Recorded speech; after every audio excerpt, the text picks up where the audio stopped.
Hi, so it's been brought to my attention that there is a feature on Read and Write, the literacy tool that we have at university, Read and Write text help, that not many people know about. Now, as a member of staff or a student, you are able to download and use text help Read and Write at home through a Chrome browser. So I thought I'd put this video together and tell you how to do that. There's a couple of things that you need.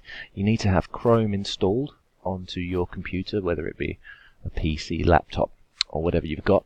You also need to have a Gmail, Google email and password, and you also need to have your university login details handy. But anyway, I'll show you what happens. So the first step you'll have to go through is to sign in to Google. So I'm going to use my username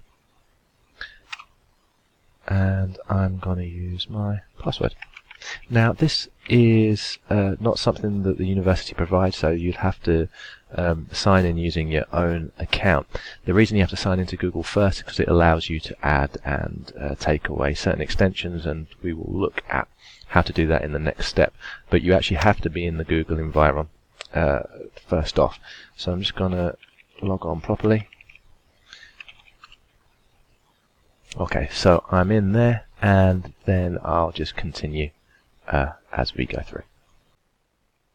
The Read and Write text help app is in the form of an extension that will appear in the top right hand corner somewhere around here when it is downloaded. To find it, if you just type extension into the address bar, and it's usually the first hit there, and what you're looking for is you're looking for the Read and Write, using the symbol, not the word, and it's this purple icon here. So we're going to add it to your Chrome browser. We're going to press add to Chrome, we're going to press add extension, and that should pop up quite quickly. Okay, so it's in the extension bar now.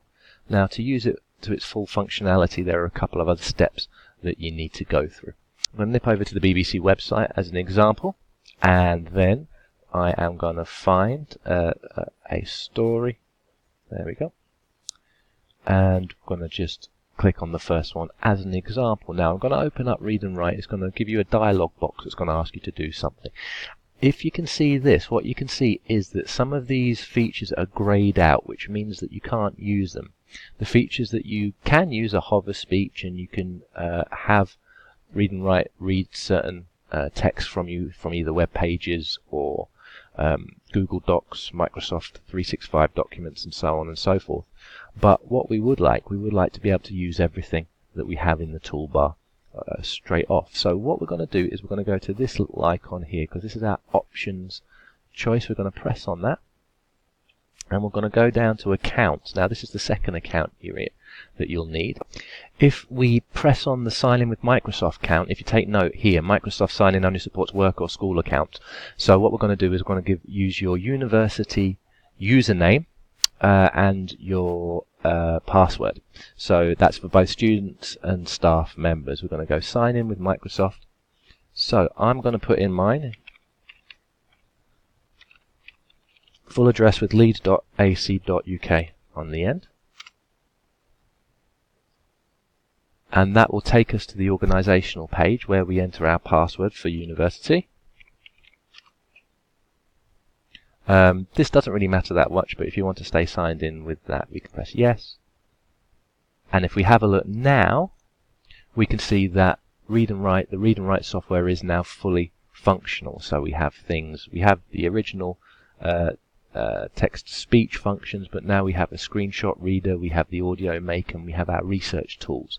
So it's just something that was pointed out that not many people know about. So the Read and Write literacy tool you can use at university. It can be downloaded from the software center, but if your student or yourself need to use it at home, the full program can be accessed through Google Chrome.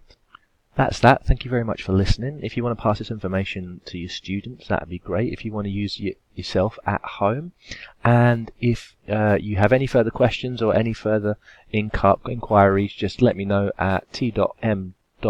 Starkey, Starkey, at leeds.ac.uk. Okay, thank you very much. Cheers.